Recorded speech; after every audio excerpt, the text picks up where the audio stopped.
Jangan nggak sahur kalau kamu mau berpuasa. Karena di dalam sahur itu ada banyak keberkahannya. Mau tahu? Mari kita simak. Assalamualaikum warahmatullahi wabarakatuh. Makan sahur memiliki kedudukan yang sangat penting dalam beribadah puasa Ramadan. Bukan sekedar mengisi perut, melainkan syarat dengan keberkahan, dengan pahala dan hikmah kesehatan.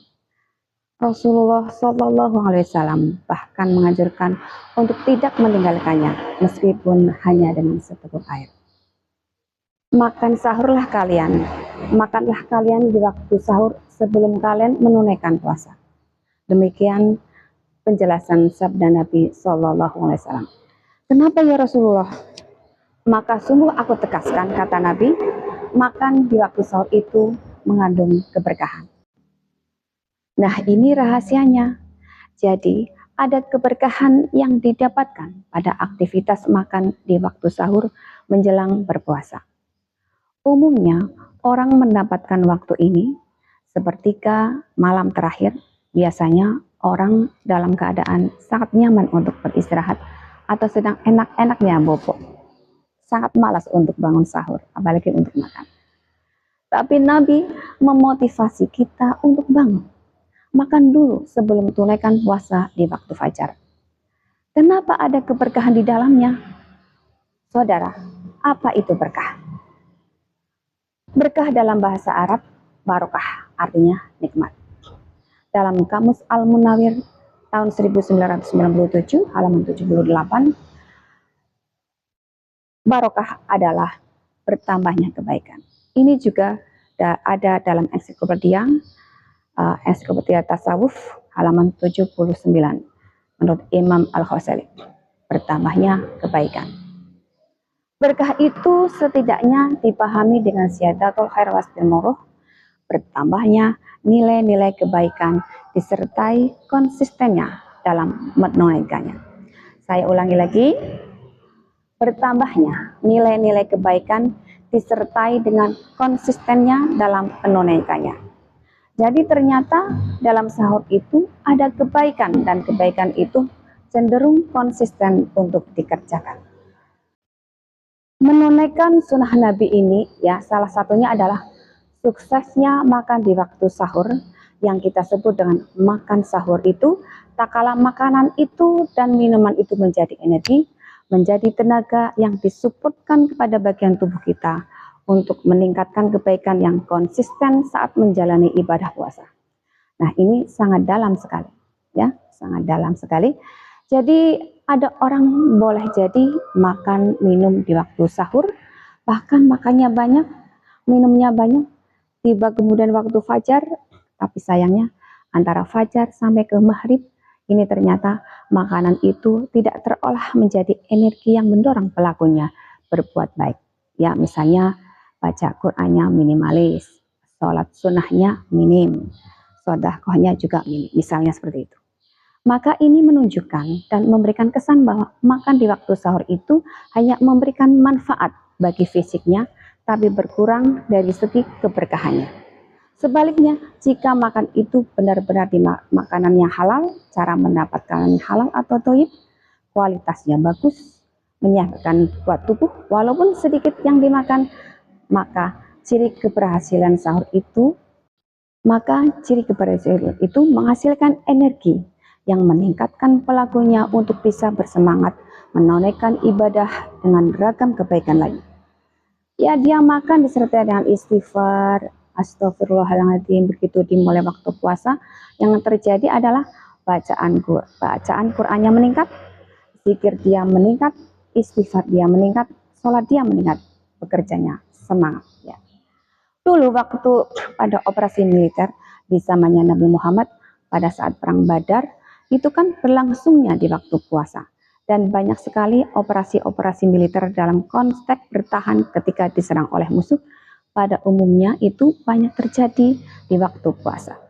Ya, bahkan kemerdekaan kita Indonesia, ya jangan lupa ya, kita merdeka, Negara Kesatuan Republik Indonesia mendapatkan kemerdekaannya itu di waktu Ramadan, dan deklarasinya hari Jumat, juga di waktu bulan Ramadan. Jadi sesungguhnya makan sahur itu melahirkan energi yang luar biasa untuk segala perbuatan baik fisik, intelektualnya baik, spiritualnya baik. Itulah yang dimaksud barokahnya sahur. Bahkan para ulama meriset apa kiranya yang dimaksud dengan kebaikan yang muncul dalam waktu sahur pada aktivitas makan ini. Maka sebagian mereka berkata dari sudut pandang fisikal, makan di waktu sahur bermanfaat pada keadaan fisik untuk menguatkan kita dalam menunaikan puasa, menahan lapar dan haus, dan sejenisnya. Dibandingkan ketika kita makan pada jam 8 malam, jam 10 malam, atau bahkan pada jam 2 malam. Ya, pada waktu itu memang sah, tidak ada masalah. Namun ketika itu dikerjakan, kemudian lantas kemudian istirahat atau tidur lagi sambil menunggu waktu fajar, maka durasi berpuasanya dari fajar menjelang maghrib akan lebih panjang dibandingkan ketika kita berpuasa atau sahur menjelang fajar, maka durasi berpuasanya akan lebih pendek. Ya, kalau dekat dengan waktu fajar sehingga durasi kita menahan haus saat berpuasa itu akan semakin pendek, dan olahan dari makanan minuman itu menjadi energi semakin optimal untuk dialirkan pada bagian tubuh kita. Itu riset ulama yang pertama terkait dengan keberkahan makan di waktu sahur. Yang kedua, ada yang meriset juga secara maknawi menunjuk kepada keberhasilan seseorang. Saudara, mari kita ambil kesimpulan tentang keutamaan makan sahur. Yang pertama, menurut Islam berdasarkan dalil ajaran Rasulullah SAW, terdapat keberkahan atau barokah di dalamnya. Rasulullah SAW bersabda, bersahurlah kalian karena sesungguhnya dalam sahur terdapat keberkahan. Hadis riwayat Bukhari nomor 1923 dan Muslim. Keberkahan ini mencakup pahala ibadah, kekuatan fisik, dan kemudahan dalam ketaatan. Kemudian yang kedua, mendapat sholawat dari Allah dan malaikat mendoakan ampunan dan rahmat bagi orang-orang yang makan sahur. Sebagaimana sabda Nabi, sesungguhnya Allah dan malaikatnya bersolawat kepada orang-orang yang makan sahur. Hadis riwayat Ibnu Hibban dan At-Tabarani. Kemudian yang ketiga, sahur di bulan Ramadan adalah pembeda puasa umat Islam dengan ahli kitab. Sahur merupakan identitas yang membedakan antara puasa umat Nabi Muhammad SAW dengan kaum Yahudi dan Nasrani. Rasulullah SAW bersabda, yang membedakan antara puasa kita dan puasa ahli kitab adalah makan sahur. Hadis riwayat Muslim. Kemudian yang keempat, waktu mustajab untuk berdoa dan beristighfar.